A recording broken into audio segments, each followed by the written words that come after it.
I'm trying to look for the best, right? All you gotta do is give us two things: time and accessibility. Added leverage with people and your deal size. Like those are the two biggest forms of leverage you can get.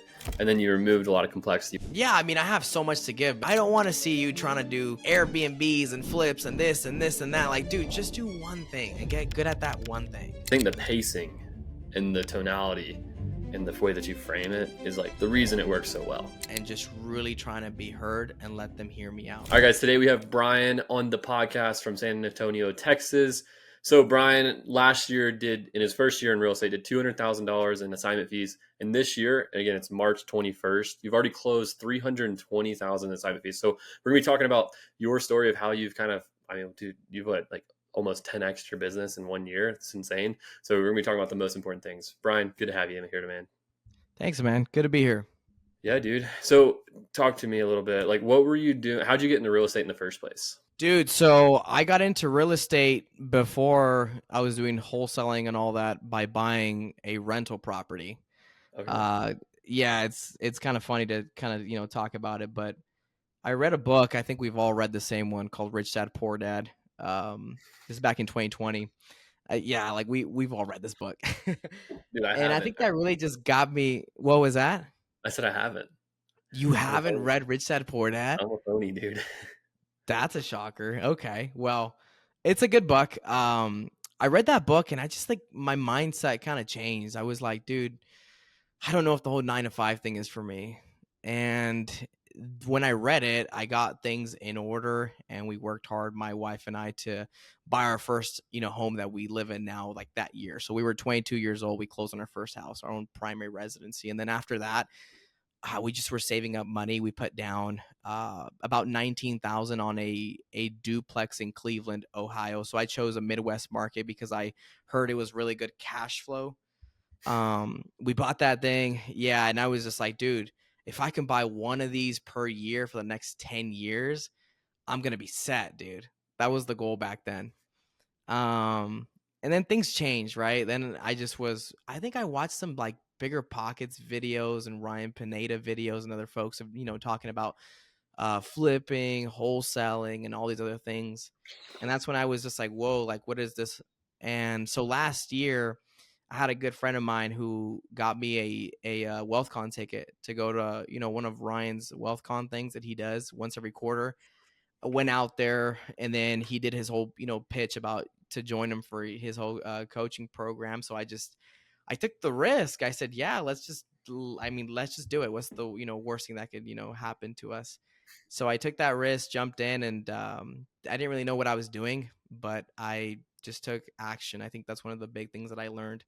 You don't really know what you're doing all the time, but as long as you're doing your best to try to act and keep going, I think that's going to count long term. So yeah, last year did kind of more of a solopreneur kind of route where it was just me, myself, and I doing everything. Super tiring. I don't recommend that to someone. But yeah, last year was a pretty good, decent first year. Eyes were definitely open. I had a lot of fails, I had a lot of deals fall through, but some deals did work out. And yeah, now we're very, very different now. Things have changed a lot since the last 12 months for sure. That's sick. Okay, so you went to Pineda's event. That's like the WealthCon event. And then you signed up for his program. That's how you got into it. So Future Flipper. That's cool, dude. Like that's I haven't actually heard that many people do that route, but that's awesome. What were you doing before real estate? Like what was your like 9 to 5?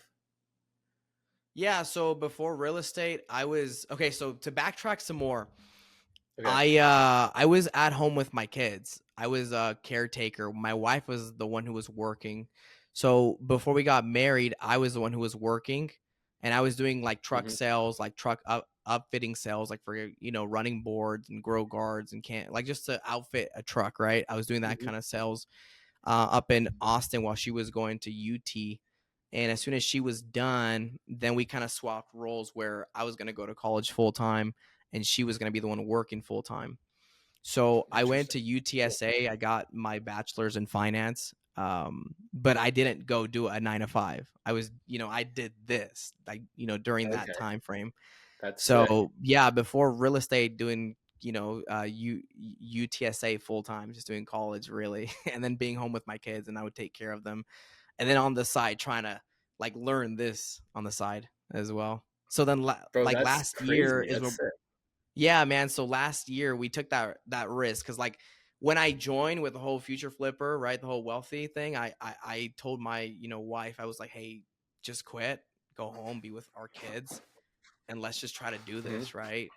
So we just Hmm. went all into it, took that risk, and it's paid off. But that's what I was doing, before this.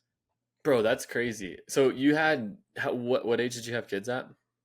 Yeah. So I mean, we got married. I was 21. She was 20. We had our first kid the first year of being married. So I was probably Dude, 22. that's wild, bro. Yeah. Dude, I feel like I could learn some things about relationships from you. I Well, need I need some relationship advice. I'm just kidding. yeah, man. I think sometimes now, like, I think we try to overcomplicate things too much. I think Uh-huh. sometimes if you just really think about it, this is how we think. It's just like if you love her, she loves you, and y'all both know that you're not perfect and you're really ready to make it work or try to make it work and just work at it. I think Hmm. that's where it's going to make most sense. I think sometimes we're super quick to just dip out whenever we see one thing that we don't like. Oh yeah, no, next, Hmm. like just move on. And that's why there's so many folks nowadays that don't get married until their late like 30s because of the fact that they're just really really picky with it, and they just move and jump on real quick and jump off, and it's just, I don't know. So that's just not me. Yeah. That's it. So did you take that mindset serve you when you started the wholesale business? Yeah, I think so too, but I think more than that. So before, when I was 18, I chose to serve a 2-year mission trip, Okay. like with my church. Okay. So I got sent down to like Mexico for 2 years, and I think that's where I really learned a lot of these things. Where it's just like, hey, times get tough, things get tough. You just have to work it out and work through it, and be very consistent with what you're doing. So I think that's where I got all of it when it came to how to come back and get married and how to do all this stuff. It's all from there. I think if you put God first and do your very very best, I think He's going to help you out with what you lack. Makes total sense. You said you went to Mexico, right? Yeah, I was out there for 2 years, so without mom and dad, without friends, without anybody. You speak Spanish? Hablas español? I'm very fluent. Hablo muy bien el Dude, español. I have no fluency. I know like 300 words. But I've spent like a lot of time in Colombia. So dude, let's talk about it. So what were some of the biggest things that you've done going from last year being a solopreneur doing 200K to now first quarter you've already closed on average more than $100,000 per month. Okay, so here's a few things. I think one, I quit trying to sell to cash buyers. And Hmm. here's what I mean by that. In my eyes, I'm trying to look for the best, right? The end buyer who's going to pay us the most for the deal. Okay. So in my eyes, if we were to kind of lay that out, I would put in first place that guy or girl that says, I'm going to buy this fixer to be able to live in it, fix it up. And when I live in it for a few years and I can move out, sell it, get some good profit from that. That's my first buyer that I want to shoot for. My second buyer is the landlord buyer, right? The one that says, I'm just going to put in 5 to 10K just to get it cleaned up and then rent it out. My third would be then my fix and flipper guy who has hard money, right? They're not going to pay me as high. And so in that order is how I've changed things now. So back then it was, I got to go to the fix and flipper guy. Well, they're not going to pay you what you want for it. They're gonna Hmm. try to rip you off on it, right? So the way to get to that kind of buyer, the top one buyer that I just talked about, is by going on market. That's how you get more eyes on it. So that's what's changed. Like that's one of the, I think, the most big thing that's changed from us from last year to this year is that we're not trying to lock up deals for 2 weeks and then just try to find a cash buyer super quick that's going to just give us 10K for our fee. Now we're going to lock them up for 2 months and be very upfront. Be, hey, Mr. Seller, we're not your end buyer. We're going to source you with an end buyer, and we're going to take care of all this for you. So that way you don't need to deal with this, and it's going to be a win-win for both sides. And so when we throw them on market, we've seen our fees go from like 12K per deal to 23, 24K per deal. So that's a big jump right there. Yeah, huge. Instantly 2.5x. Yeah, dude, and it's not even that hard. Like, I think back then I used to think about it away, but like, how do you do that? How do you throw them on market? How do you talk to a seller and tell them that? You just do. You just tell them like, I'm gonna do that, and I'm gonna, help you out, and it's gonna be a win-win for both of us, and we're gonna take care of all the costs that come with it. All you gotta do is give us two things: time and accessibility. And if you give us those two, we're good to go, brother. And when you just tell them up front and they know what you're gonna do, they're really chill with you. Like they're gonna work with you because they know you're not the end buyer. They know what they're gonna get, right? They're gonna get X amount for their deal, and they're gonna give you the time that you need to get it done. So that's I think that is right there one of the things that I would say if you want to go and make more money, just change that and you're going to make a lot more. Second, I think we kind of toned it down with the marketing channels. So back then we were doing cold calling, texting, and then some like PPL. Now we're just doing two. We're just doing texting and Facebook ads. That's it. I don't want to take on more right now because I don't think we have the size yet to take on more. And I think that's one thing that's super wrong that I see when you're brand new. You're like, oh, I'm going to put 5K into cold calling, 5K into this, and then 2K into here. And you're just going to run yourself super thin. If you just pick one or two and just go all into that, you're going to get more results in a much quicker time frame. So that was the second thing that we changed, right? We don't do cold calling now. We Mhm. don't do PPO now. We just do two things: texting and Facebook ads. That's it. And then the third thing, now we have LMs, right? Back then it was me doing it all. It was me with the cold call, and then with the LM, and then with the offer call, and then with the going to the back end to go sell it. Well, I think that's going to slow you down because if I'm on the front end trying to lock up deals, and now I have three deals, okay, now I got to take pause from trying to lock up more deals and go sell these three deals. That's going to slow me down. So we're at a point now where Mhm. we have more teammates where I can just do what I'm really good at, which is just being a good leader and being on the front end to lock up the deals. And then we just, pass them off to the back end to get them on market, to get them cleaned up, to take photographs, and then to sell them. Yeah. So Huge. those are like Huge. So three top things. Yeah.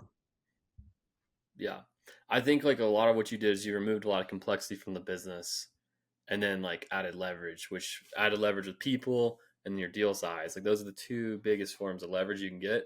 And then you removed a lot of complexity with having like, all these different lead channels. And, I don't think that's like the most important thing, especially if you're just trying to get to $100,000 in a month. Like you only need one proven channel and then maybe another supporting channel that's, adds in some other additional income. So I think that's huge. So talk to me about this, like, because did you have limiting beliefs around listing your deals on MLS and like having, sellers are like, oh, you're gonna find someone else to buy the property. Like, how did you like overcome this? Did you have those issues? Like, kind of how did you go about implementing this in your business? Yeah, that's a good question. I think we all do, right? I think when you're going to change to do something new, you have those thoughts of like, oh, well, how can I do it? I don't think I can. BS, you can do it. I for sure had that thought, right? How am I going to do it whenever they see their deal or their home on market and they ask me, oh, I thought you were the end buyer? Well, one Hmm. way to really get that fixed is tell them you're not the end buyer to be upfront. Yeah. Dude, I'm not your end buyer. I'm gonna, find you an end buyer. I'm gonna source you one. So yeah, I think we did have that. I had that for sure. So like when you say like to someone though, like just let's slow down here. When you say like I'm gonna source you an end buyer, like what kind of replies are you getting like from sellers and like how do you kind of handle that? Because I think a lot of people will be like, oh my god, like I can't imagine someone like telling them I'm not gonna buy the house. Like how do sellers still take you serious? Yeah, so what do I say? I guess is what you're trying to ask, right? Like what do they say back to that? Just like how do they kind of like reply to that? Like how do you frame it So so that they yeah. So to backtrack some more, right? When we're on our sales call, we try to do what you call an anchor, right? So we're going to go ahead and give them our true cash offer where we know that we can just assign it real quick to a cash buyer in 10 days and be done. Well, that cash offer is normally a lot lower than what they need to be at. Okay. So, what I want to frame it as, I want to frame it as another higher offer that is going to be a win win for you because you're not in a big rush to sell it, because if you were, you would be selling it for a lot cheaper, Mm-hmm. right? So you want to get X amount for it. Okay, well, Mr. Seller, the way that we're going to get there is that we have a large network of cash buyers, of retail partnerships, and retail buyers that we've, had for some time now. And we can source you someone through our network that's been vetted, that we've worked with, that we know can come through and give you guys X amount what you're looking for. And we take care of all that. They pay us a finder's fee, and we take care of your, closing costs. So that way you don't need to worry about that. And since you told me, Mr. Seller, you're not in a big rush to sell, I think this is going to be the best choice for you, correct? And then by that point, they're just going to be like, yeah, I think so. That sounds like what I want. Okay, great. Let's go ahead and sign right here and get it going. Like, I don't want to think about it much more or make it more harder. I think it's just to make it simple. Yeah. Sorry, go on. And I think I mean, okay. the part that like I really like about the way that you present that is and I'm sure this happens sometimes. We have some people like, well, I really do need to go faster. It's like, okay, well, if you want to go faster, then we have to be at this lower price. But I think the pacing and the tonality and the way that you frame it is like the reason it works so well. So it's great. I think tonality is a big thing that we don't talk about in sales, and we should talk about it more often, right? Because if you say it in a more quicker tone, it may not make the same impact that I just did right now with slowing down my tone and just really trying to be heard and let them hear me out, right? So I think it makes a big difference when you do sales. But yeah, I Mm-hmm. don't think it's that hard. I think once you do your first one, the next two or three are not going to be as hard. I think your No. first one is that one that's going to be tough. But if you just slow your roll down, just tell him that you're going to serve him, you're going to take care of him, and let him know that, it's not going to be that hard. At the end of the day, Yeah. you need to think about, in their shoes, they want to like and they want to trust you. Because if they can't do that, they're not going to say yes and give you their most valuable asset that they have, right? So just slow down, let him like you and trust you, or her, I don't know, and just be calm about it, man. You don't got to rush it, you know? Yeah, I love it. I mean, it's like anything else. The first time you do something is going to be way harder than the second time, the third time, and fourth time because you're trying to do something for the first time ever, which is like imagine like Christopher Columbus or what? No, Lewis and Clark, dude. They walked across the entire U.S., bro. Like they walked Yeah. across the entire U.S., They dude. were Like isn't mapping that it. crazy? Think Sounds about like how you, hard that bro. was for them. We do that shit all the time now. We just like fly Yeah. across the country. Like that I mean, dude, we've done it millions of times. People have. That's a good So it's point. like I don't know. I put that in perspective too. So it's like I bet it was like just the same thing hiring your first lead manager, right? Yep. Yep. That was like the same thing there, right? Cuz you have the fear of like, oh, well, what if they don't do what I have asked them to do? Or what if they try to rob my time, or they try to do X, Y, and Z? It's just part of it, dude. Like, you just got to move Mm-hmm. forward. I heard from a good coach last year, we all have fear, but it's what you choose to do. Like, if you choose to move forward, right? Because you look at some of these guys that are doing bigger things or big things, and you're like, oh, I wish that I could be like them and not have fear and just walk through it. Like, dude, they have fear. They have doubts too, but Mm-hmm. they choose to walk forward, right? And you might have fear and choose to not move. That's the big difference there, brother. Like, we all have fear. We all have doubts. We all have what ifs, or what if I fail? What if it doesn't work out? What if this and that? But it's if you choose to move forward and to just get it done. Yep. Yeah, I think like a good thing I used to think about a lot for something similar to this in wrestling. I used to wrestle in high school and college, and it would Uh-huh. always be like just take the shot, like try to score the points. It's like, well, what happens if they like know it's coming and they sprawl and they like beat me around the corner and I get in a bad position? It's like, well, if you just are willing to work harder, then you can work yourself out of a bad position and you can get in a good position if you just like put the work in. So it's like for Yep. me, this is like how I've always gone about it. Is like if I'm like concerned, is like, is this the right decision? Obviously, like what Jeff Bezos says, is the two-way doors and the one-way door decisions. if it's a one-way door decision, I'm going to take more time to think about it and make a better decision, consult more people. But if it's two-way door decision, I'm just going to do it and like go with my gut and like what feels right and like what, maybe my logical side says too, and then just figure it out, because you can always just scramble around and get back to where you were or better. So, Yeah. Dude, I think it's super funny how you bring that up, because when you said that, I thought about that's kind of what it is to be like married. That's what, marriage is. really? Right? I mean, come on, Chandler. And then some Dude, people I are don't know, like, bro. "Oh, well, I'm not what a if, married what if, man. what if?" Well, I think most folks that, are young, they're not married. They kind of go through those kind of thoughts, right? They like a Okay. girl. Like I've had friends that have been with the same girlfriend for 2 or 3 years. Uh-huh. And when we talk about it, it's like you can hear like they, don't choose to move forward to get married yet because they have all those what if this, what if that kind of fears and thoughts. And it's just like, Hmm. just move toward it. If those things come up, then just work harder to get it fixed. Just like what you said, man. Yeah. Dude, I guess like how okay, this is completely off topic. This is not real estate. We're going complete relationship therapy right here. Let's do How did it. you know that like this is who your wife was who you need to marry? It's for all the young people out there. I I don't think you truly know. I'm Okay. gonna be frank about it, right? Because I've heard it both ways. Like, oh, I just knew she was the one for me. Hmm. I don't know if I had that same feeling. I love her. I love who she is. I love how she Hmm. makes me feel. But I didn't know, for a fact that she was the one for me. Hmm. Here's my thought process. I Okay, let's don't hear think it. there is the one for you. I think there is a good handful of folks that can work, that Hmm. you're compatible with, that you're attracted to, and vice versa, that it can work. Right? I don't believe that we're on this earth and there's 8 billion folks and you need to find that one girl for you or guy. Like, I don't think it really works like that, bro. Like, that would be way too hard. 8 billion people Yeah, and you got dude. to find It's one like, freaking person, where's bro. Waldo, Good dude? luck, dude. Yeah, so I don't think I like knew before I married her, right? I Hmm. just knew that I really loved her.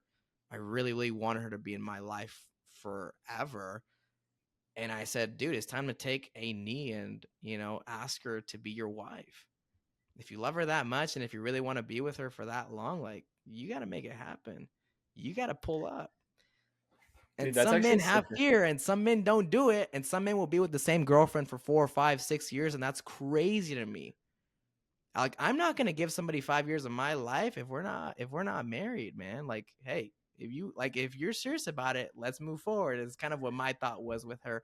And hers was the same with me. uh-huh. So that's what I would say to what you just asked me. Yeah. I can't imagine. I think everyone has like a different standard, you know what I mean? It's like for the standard of people in their lives, it's like for me, I can't imagine like dating a girl for like even let's just say a year and like being like, oh, she's like okay, like I'm. You think you're married? No, I don't. Probably not. Like I can never imagine a world where I did that, but I think some people do. Well, so think about this though too, right? Like, I've also heard and seen it firsthand where a guy will go out with some girl, he likes her, she likes him, and he's like, dude, I think she's cute, but she's not like what I want. Like, she's not like hot for me, and I want something better. And I asked them, well, have you seen yourself? Like, have you seen what you look like, buddy? Because most of the time, like, there's guys that would want a 10 out of 10, but they're not Uh-huh. even a 10 out of 10. They're like a 5. So Hey, I you think gotta that's set your also boys in one their thing place, too I've dude. seen. Like, some You gotta folks set are them. really, really picky about it, brother. So You gotta set your boys in their place, yeah, man, for sure. It's important. Dude, that's funny. Okay. Okay. We'll get back to real estate. Let's do it. All right. So, how'd you like talk to me about the lead managers? You said that was like a huge leverage task that you did. Obviously, we also got marketing channels to cover, but lead manager wise, Okay. who'd you hire? How'd you know to hire them? And then, like, I guess, like, how'd you do it? Yeah, so I've been through a few lead managers at this point. I've probably been through maybe 3 or 4 at this point. First we began using onlinejobs.ph, and Mhm. we had a few that were Filipinos. They were good. We liked them, but there was just a lot of like discrepancies. My mom died, my this died, this one's Mhm. sick, that one's sick, over and over and over and over. And it wasn't really working. And back then, just to give you Mhm. guys some more background, it would just be like, here's the job role, here's the pay. Do you think you fit it? Okay, great. Let's move forward. Now the way that we do it, and by the way, now our LMs, they're from the Middle East and they're super great. They're great, great guys. And we got them from referrals. And now the way that we do it when we're going to talk to somebody, it's here's the job role, right? And here are the core values that we have. Mhm. Do we fit the same core values? Do you guys have the same mindset? If you do not, then we're not a fit. And I'm not going to waste my time nor waste yours. If I can't trust you and if we don't have the same core values, it's a no go for me.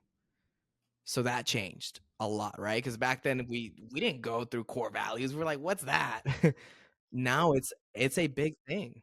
We need people What was working. that? Sorry, you were kind of cutting out. I said we just need bodies on the floor making calls. So we just need people to Yeah, call. it was just like hey, here's the role, here's the pay, you're hired. Yeah, Yeah. no, now it's like, dude, we're gonna go do that first, right? And I'm gonna see you eye to eye on a Zoom call, and I'm gonna Mhm. ask you if these are your core values, and I'm going to go ahead and send you a PI test. I want you to take that test. I want to see what your fortes are and what you're not good at too, right? To see if you're the right role or the right fit for the role. So now it's kind of more thought out. That for sure has changed from back then. So what? How did you determine which core values you wanted for your business? I wanted to do core values that kind of fit me. Um, so we have just four basic ones. Play fair, right? So that means that we're not going to cut, we're not going to cheat, we're not going to try to do things the wrong way. Just serve, which means that you're going to be willing to take the shirt off your back to help your teammate or help your client out. The next one was no ego, which means I'm not, higher than you, you're not higher than me, we're all worth the same here. And then the very last one, right, which is from those four, which is just serve, no ego, play fair.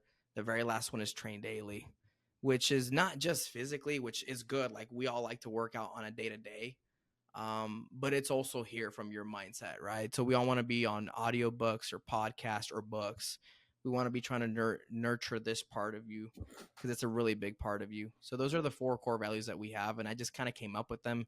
Um, just really thinking about what fits in with us, like or me personally, like who I Hmm. am, right? Because I want to have the same kind of personnel that works here, that works for us, that works with us because you don't want to be working with somebody that doesn't have the same kind of mindset or core values as you.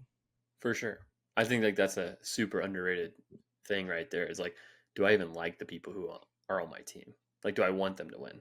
Because if you don't, then like you're not gonna give them the time of day they need to actually perform. And like the best way to do that is to make sure that you guys actually share a common goal and share common values. I love that. Exactly. Sweet.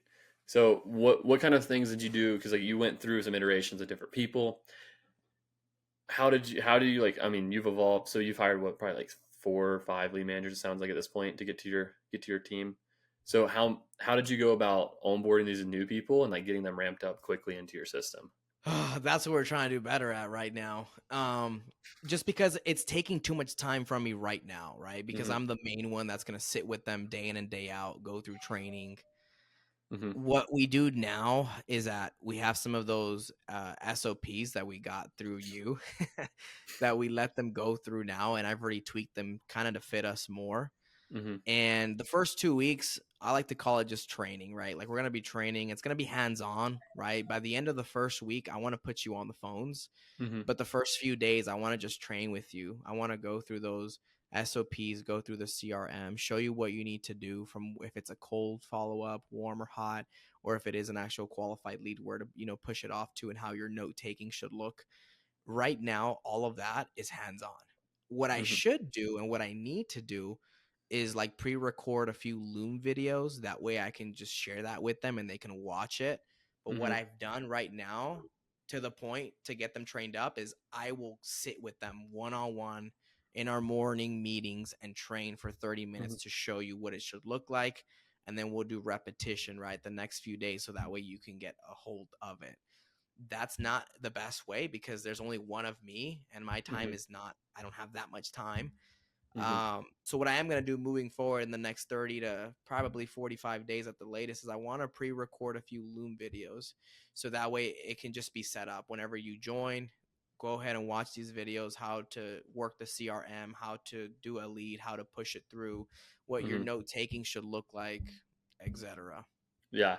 In another thing you could do too, just like my thought and like what I've done is since you've already spent all this time training these guys, is those little things where it's like anyone can kind of make the videos. It's like you could even just have them do a lot of that too, because like how to make notes. I mean, they know how to do that. They could easily do that. I think that. Well, I'm not going to speak for your team, but I hope they can Yeah. do that. Dude, that's a Those kind of good things. thought though.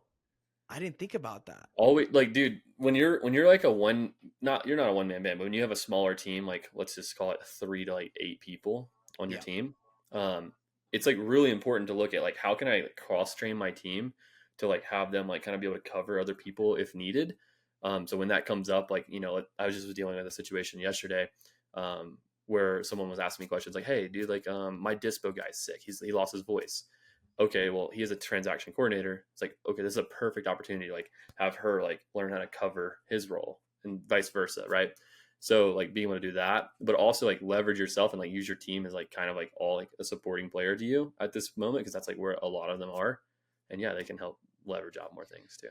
So Dude, I didn't think about that. And that makes so much sense. I mean, it's not even that hard to do that. I could just have one of them do it during their day or pay them to do it on a, off day if they want yeah, to and just pay them more for it and just have them they, do those either things. way, That's they'd be easy. stoked. Most of them would be stoked. They have like what you said, always. What do you say? Always train. So it's like kind of like a growth mindset core Yeah. value. Train It's like, daily. dude, these people want to get better. They're like, dude, I can fucking teach someone. Hell yeah, I'll do that all Yeah, day. dude. That's awesome. That's a really good nugget. Really good nugget. Really good nugget. That's sick. So that's cool, dude. I think like another really good tidbit I heard. This is if you're hiring someone with experience, because like I like to look at onboarding from a point of view of like, all right, what do I need this person to know? Like, what's like the minimum information this person needs to know to be functional in the role to like get most of the job done, like day one? Like, what I need to teach them. And like, what my friend did is he hired an acquisitions guy for his land business who already had experience closing deals, closed probably like 50 plus deals as an acquisitions guy. So he knew how to do the business, how it worked. So my friend sent him an overview video of like, hey, here's how our model works and how we make money. Now what I want you to do is I want you to list out all the things you understand about maybe how you would do this role and like how it works and like then all the things you don't understand that I need to give you clarity on. And then literally the first day of training was just like he just basically answered everything he didn't know in like a hour long Zoom call. And then everything he did know, he just kind of like confirmed like that he was like actually right. And then like now they just do continued training. It took him literally one day to like ramp him up to be good. And then like over time just kind of like rolled it out. So, but Yeah. yeah. That makes sense, dude. That's really good. Anyways, enough of me talking. This is the Bryan show right here. So Bryan, you also talked. Not So like even. any other like golden nuggets you've learned about lead management, like because setting appointments, like oh, I know a fear of ours even when we brought on our first lead managers, um, was like, dude, like do we really want these guys setting appointments? Because we started with them just like sending us qualified leads, and we were like, dude, I Mm. don't know if I trust these people to qualify appointments. Like, how did you like get someone get yourself comfortable with them like taking the initial lead and like passing it off to you where it's like someone that's ready to go. Yeah, so there's three reasons why you would, qualify a lead to, push it off. Three reasons. One, they have motivation, and we went in depth with that, right? Like they're going through really hard times. Someone died. They don't want the house anymore. They're behind on taxes. You keep going. There's more reasons, right? Mm-hmm. And then we showed them what is not a good motivation. Oh, I just want to see what my home's worth. Oh, I'm just wanting to see. Like, no, Mm-hmm. right? Second would be they have a discounted price. So if we look real quickly on Zillow and the Zestimate is 220 and they want 250 or 270, it's probably Mm-hmm. not it. If it's 220 and let's say that they want 100 or 120 or 130, I would work with that. And then the third one, on each one of these calls, we go through an actual soft pitch that they do. And what Mm-hmm. that is just like this, right? I'm going to just say it pretty slow from what I know. Hey, Mr. Seller, I'm seeing that in the same block that you're in, there's homes that look just like yours, same bed and bath count, same size, and they're going for, and then you say about half of what the Zillow's estimate says, right? What would you say if someone made you an offer like that, Mr. Seller? And then just shut up, just be quiet. They're gonna tell you one of two things. Oh heck no, I'm not gonna do that. Kick rocks. Or they're gonna tell you, that's not too far off from where I kind of want to be at. I think maybe a little bit more. If they have one of those three, push them over. If they have more than one of those three, like two of them, for sure push them over and put them in hot. Yeah. If they don't have one of those three, that's a cold, warm, or yeah, it's a cold or warm follow up. And that can also vary on their timeline. If they're saying that they're wanting to sell in 30 days or less, that's hot. If they're wanting to sell in 60 to 90 days, that's warm. And if they want 90 plus, that's cold. So those are like how I've taught them so that way they know, right? And we've trained on it by pulling up phone calls, and we all kind of cringe at it, but we have to just sit through it so we can listen to your phone call. Like, how did you do? Did you soft pitch them? Did you give them the half of what the price is? No, you didn't. Why did you not do that? Okay, let's train through that. It's such a, easy way to see if someone is really wanting to sell or not. I think sometimes we think that we make offers to get deals. I don't think so. I think we make offers to see if they're truly motivated, right? Because if you're going to pitch somebody at half of what they want, and if they say, hell no, kick rocks, then maybe they don't really want to sell that bad. But if they Mm-hmm. say, I think that's pretty close to what I want, then you're like, okay, I'm onto something here, man. I think there is Yeah. something that we could do here to work it out, you know? Yeah. If they're basically just not like, dude, screw you, then like it's like, okay, this is like kind of good. Yeah, yeah. Like this, we can work on this, right? Like let's dig Yeah, into some more why do they want to sell. for sure. For sure. Yeah, I think that's a great. That's a super simple way to do it, and like you just focused on like the result of like what the lead manager needs to accomplish to like actually get their goal done. So I love it. Yeah. Cool. So let's talk about the other thing the third lever, which is like simplifying the business with the lead channels. So doing only Facebook and only SMS because you were doing cold call, PPL, a bunch of different things. Why'd you choose Facebook? And like why'd you can cold call and PPL versus like continuing all of them?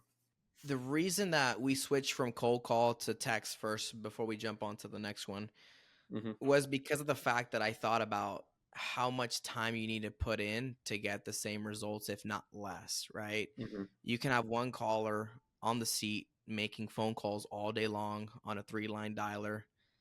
And it's not going to be the same as if you send out a text blast and send 10,000 texts. It's not going to be Mm-hmm. the same, right? Yep. You could do a whole lot more with less money. Plus, it's going to be cheaper too to do the texting because you don't need to be, pay somebody that much more to be on there, right? Mm-hmm. Plus, you're going to send more text. So that's one reason why we wanted to transition from cold calling to texting. Now, second, why we threw on Facebook and inbound marketing. Last year, I think we all got hit pretty hard with our texting. Like, dude, there was like 2 weeks where we were just shut down for 2 weeks. We were Mm-hmm. closed down. And that was one of our main sources. And we were like, oh my gosh, this sucks. So we had time just to go through our CRM and try to fish for old leads and old deals. And that worked. But I can't have that shutdown go on. And then it's not going to work out for us.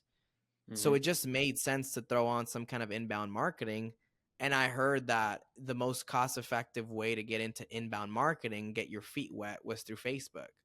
Mm-hmm. So we just jumped in through Facebook. And so far, I mean, I think I shared with you or in the group, yeah, I mean 41K and profit from doing Facebook ads. And I think I told you what I'm doing per day, which is really cheap. Like I should be doing more. So that just kind of proved to me that, hey, this is an actual viable marketing source. But that's how the thought, kind of came about, because I said, dude, if we got shut down from, texting for 2 weeks right now and it was just wonky, Hmm. this is probably going to come in the next few months, if not year, where it's going to get shut down or get hit, harder. So we should get something else that's more inbound marketing. So it Hmm. was either for me at the time, Facebook or like PPC, but I just knew that there was a higher ceiling to getting into that, right? Because I think for that you should have about 5 to 10K per month that you can throw at it to be able to get some pay per click leads. So I just thought that the Facebook route would be the more cost effective one to get my feet wet. Yeah, I think Facebook's a super interesting thing. I think you can do it really wrong and you can do it really right. The Yeah. people who I see who are doing it right are like, it's working great. Um, like honestly, I think with Yeah, so I digital, paid somebody to set that up for us. I paid okay. somebody to have it all set up, but like we run it, but I pay him once every now and then for like a consult, right? So he'll Hmm. jump on, fix some things, change some things, and then I'll just pay him for the time once every now and then. That's pretty sweet. Where'd you find that guy? How'd you go about? Because I think that's a great way to do it. How'd you go about finding that person? The who, not how Yeah, so method. I found him on IG. He actually does the Facebook marketing for this bigger wholesaler in the Fort Worth area. Okay. And I saw his IG where he was kind of sharing him. So I said, let's DM him, bro. Let's just reach out. And I thought he was going to charge me like 10 grand or something crazy, which I was at that point saying, I'm going to pay it if that's what it is. But no, thankfully he was like, dude, yeah, I'll do it for you. And he charged me like super good. So I was like, all right, sweet, brother. Sounds good. Bro, can you share that contact with me? Yeah, dude, I can share it with you. I'll You're I'll king. uh I'll just shoot you through text though. Okay, yeah. Bro, that's hilarious. Dude, Yeah. that's such a good way to do it, man. I think people get really nervous when it comes to like marketing channels and running themselves, like doing like without an agency running it. And I think it's because it's something that they've never done before as well. Mhm. But it's really not that crazy of a channel to like actually run and like get leads on and like keep Yeah. iterating. It's like, how do you like manage your Facebook ads? Like, what do you guys do to keep your campaigns rolling? I mean, ours are on, right? I have our admin who does most of the back end work. She's the one that would, upload a new list for texting. She checks the Facebook thing and all that. I don't really know that much more about how it works. That's why I paid somebody to set it up for me. And now she just kind of sees it over, if that makes sense, right? If we need Hmm. something, if something is not working, we'll pause it and we'll call our guy up. We'll pay him for his time and have him come fix it. But I think you're right. I think I should get more dialed in with like really knowing how to work it. Like I could show it to you and you can tell me more than I can tell you about it. I think that's one thing that I just want to add on to, right? It's like I don't think you should be a jack of all trades.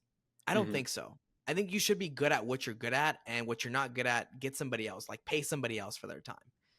I know what I'm good at, Chandler, and I'm not Hmm. gonna lie and fake here and say, "Oh, I'm the best at the back end for operations." No way. That's why I'm here, because I want to learn from you and I want our team to learn, right? But what I am good at, that's on the front end, training, trying to lock up deals, selling deals, doing deals. Like I'm good at that, right? Hmm. So I can't tell you much more of how we do the whole back end for the whole Facebook, because quite frankly, I don't know. Like we just run it. I get charged. I pay the fee monthly. Like, and we get leads, and then we call the leads as soon as they come in, and we lock them up, and we make money from it. Like that's really how basic that is with me. Like I'm not trying to make it sound No, overcomplicated, and dude, like try to I make it love sound that. like I'm super. What was that? I said, dude, I love it. You're like, bro, Yeah, how dude. do we get leads? Paid some dude and they show up. I don't know. Dude, And then we call them yeah, and then we I have lock it them up. on a card. I get charged on my card, and I pay the fee monthly, and we get deals, and we just lock them up. That's Yeah. hilarious. No, I think that it's a thing that a lot of people struggle with, especially like a lot of entrepreneurs. So it's like kudos to you. I know I struggled Yeah. with this a lot early on. It's like, oh, like I can do it. I gotta figure it out. And I think it's like definitely like an ego thing, right? Mhm. But it's like the first thing you should do if you're faced with like a problem is like be like, who should I call to like get help for this? It's Yeah. like I was talking to someone else the other day. They're like, well, what should I do like as a CEO? Like what should my main task be? It's like, well, if you have like a business problem, you should have like 3 to 5 people that you just can call up and like talk to it about, like talk to them about the problem. And like you should be sharing things with them, like of how you can help them with their problems, and that vice versa. It's like that's like such high leverage. If you can just make one phone call and get some really good insight of like how to fix this problem and then just go and fix it, then like that's, again, I'm making a YouTube video literally today on like how what I've done like with productivity stuff to like make sure I'm doing the right task every week and my entire team's doing the right stuff. It's like the quote I heard that really like has like sat with me for a couple months now. And it was from Abraham Lincoln. He said, if I had 8 hours to chop down a tree, I'd spend 7 hours sharpening my axe. Sharpening the saw, yeah, or the Right. And axe, that's yeah. like such a good thing. It's like, okay, as a CEO, go and spend 7 hours figuring out how to solve the problem, and then like give your team the instructions to go and solve it in an hour. It's like, that's like brilliant, right? Such a good way to think about it. At least for me, I like it. Yeah, and dude, just to add on to what you said, like some of those folks that, have joined now through me, those are some of those guys that I will call like, "Hey bro, how's it going? Hmm. How's this going for you? What are you doing? This is going on." And vice versa. Like I've jumped on Zooms with my friends just to talk shop. Like, "Hey dude, how's Hmm. this working out? What are you doing differently?" And I think that's so true what you said, right? And I think you shouldn't be afraid to pay the price. Sometimes you think, oh, it's 5K, 10K, or 1K, or whatever, right? But it doesn't matter because think about how much you're gonna save from that, right? Like I know where my time is best used, and I'll tell you what, it's not trying to find out how to work our CRM or how to fix certain things. That's not how where my time is best used. My time right now is best used on the phone with a seller, locking the deal up. That's where my best use of time is right now. Now, will it be there long term? Probably not. But I know where I'm at now, and I'm not trying to act and be something that I'm not. And I think I see that so often. And I think that's going to hold you back for sure if you do that. 100%. Yeah, 100%. You got to build a team around your strengths, and like ultimately at the end of the day, it's like it's everything's based on like how much of a leverage position you're in to increase your dollar per hour. Like that's going to be how much you make. So that's sick, dude. Bryan, what's next for you and in the biz? Uh, Next for us is hiring our first acquisition manager. I'm gonna put out a LinkedIn post, and I'm gonna put out some more posts on my socials. So if you're currently, watching this right now, and if you want to be locking Yeah. up deals for our team, reach out to me, DM me. But that's the next part for sure. I want to be able to have somebody that I can work with, like hand in hand, and like show them how to do it. So that way I'm not the main driver for revenue. I'm not the main driver for doing deals, and I can have somebody else to help out with that. And really just trying to get dialed in the back end, right? The CRM, the KPIs, the metrics. I want to track that so well where I know if I put 10 grand into X, I should get this much back out. Right now I feel like I'm kind of running it, just kind of gunslinging it, trying to shoot at the hip. And it's worked out so far, but I know that that's not what's going to get me to the next phase. I've Hmm. heard For by, sure. big guys like Jerry Norton that most wholesalers just get to like the 250 range like per year, and they kind of cap out. And I think that's due to the fact that they're just in the same thing and they don't know how to move up, right? That's not us. That's not our team. So those are the next, few phases that we have. We for sure want to hit this year 1 million. That's our goal. I think we're going to hit it. But the other part of that goal is how can I hit it without me doing all the work myself, and, have some team players that can move it forward, not just me. Dude, I think it's super doable. I know exactly how we're gonna help you. Like after this call, I got a document I'll send you to, but it's gonna be super.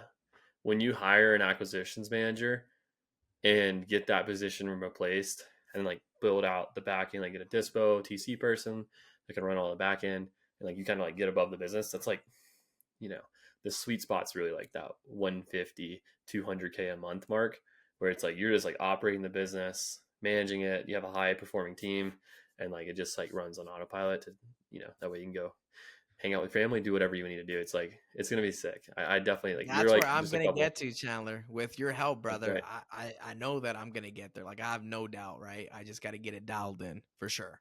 Yeah, it's just time. It's just time, dude. Bryan, this was sick, dude. I think this is an awesome podcast.